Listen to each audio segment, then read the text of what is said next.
Well, welcome to the Hermanfest, our celebration for Herman van Olphen's retirement. Whether from reading the words of the Buddha or those of George Harrison, I really should have been aware that all things do indeed pass. Still, it is hard to believe that you're really retiring, Herman, and even harder to imagine the Department of Asian Studies without you. We will miss your unmistakable presence, bestriding, and that really is the word, bestriding the halls of the Hogg Building. We will miss your much treasured willingness to take on committee and administrative work that is as necessary as it is underappreciated. We will miss your excellent, uplifting, even if not always clearly parsed sense of humor. We will miss conversations with you, especially the ones that begin in the middle of your thought and that may require some quick calculation to figure out what it is we're talking about. We will miss your incredible memory for names, dates, and specific facts that has made you an embodied institutional memory. But also, I should add, this is a somewhat disconcerting talent for those of us who would like to forget certain names, dates, and specific facts. And we will very much miss your contributions to the academic life of the department and the university, and especially, of course, to the Hindi program. Herman came to UT as a graduate student in 1963, February 4th, 1963, right? You see what I mean about his memory? He entered as a graduate student in linguistics, and he might have studied Japanese, but Hindi won him over, and the Hindi verb phrase became the subject of his dissertation. In 1968, he was appointed an assistant professor in linguistics, and this was before he actually received his degree. Yes, those were different times. In 1970, he migrated to the Department of Oriental and African Languages and Literatures, the aptly acronymed DUAL. Eventually, Herman rose to become the chair of DUAL from 1984 to 1991. Although as an aside and as a chair, I'm not sure that rise is exactly the direction by which one comes to be a chair. But again, those were different times. Even before he completed his terms as chair, he became the director of the language program of the American Institute of Indian Studies from 1990 to 1998. During that period, or more specifically in 1994, like a female octopus, DUAL passed away as it hatched the departments of Asian Studies and Middle Eastern Studies. You perhaps didn't know that female octopi die soon after the hatching of their little octopuses. Anyway, departments which, despite their change in name, really do no less. And since then, he has been a much treasured, much admired member of the faculty in Asian Studies.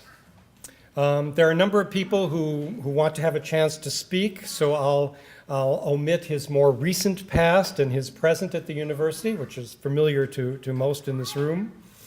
I won't mention his service as graduate advisor. I won't speak of his longtime service as member of the executive committee of the department. I will not even touch upon his work as a Hindi teacher from 1968 to this academic year. And I won't say even one thing about his contributions to Hindi instruction and pedagogy, not only at UT, but well beyond it. However, I do want to say how much we appreciate all these things that I have not said, and all the many other things I could have not said. But I do need to mention his current role as the first director of the Hindi-Urdu Flagship program, the first and only federally funded program of its kind for the intensive study of Hindi and Urdu. Under Herman's guidance, the Flagship has set sail through the waters of new curricula, into the shifting sands of a new study abroad program, amid the seas of government and university bureaucracy, and now even within the storms of extended metaphor. Again, Herman, on behalf of the Department of Asian Studies and of all your colleagues, both at UT and elsewhere, thank you for everything you've done. Thank you for everything you've been.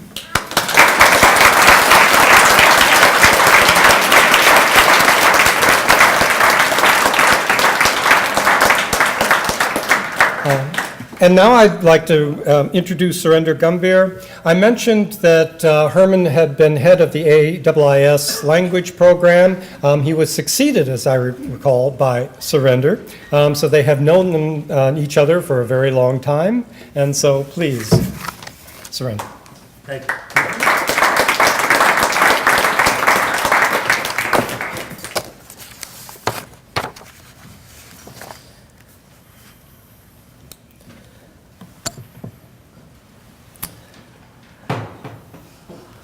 I was thinking of the time, finally it comes one day that you have to leave what we have been doing for a long time. I've been teaching a course in Hindu mythology recently, so I was thinking of the concept of time in that context. So there's a cosmic time that just flows perennially, uninterruptedly, without any segmentations. And then there's a worldly time of which we are all part of, and then things do happen after 30 years, 40 years, then a time comes when you have to retire. And I retired 2 years ago, but I could not have believed that Herman ji will ever retire. When I came this morning and I met him, actually this evening when I met him, my first question to him, "Are you really retiring?" And he laughed and said, "Yes. I am, yes." But it's really unbelievable that this program, or even the Hindi program in this country, will be without Herman van Olphen. I want to thank Dr. Sarah Green and others who have provided me the opportunity to say a few words on this very special day. It's a day of celebration, a day to celebrate the long career of Professor Herman van Olphen, his accomplishments, and his tall persona. I can describe Herman van Olphen in 4 Sanskrit words: na bhuto na bhavishyati. And for those who do not understand this language, I can translate for you that a person like him has not happened, and it's very unlikely that a person like him will again be there in the near future. And I'm saying that based on some empirical facts that I want to place before you.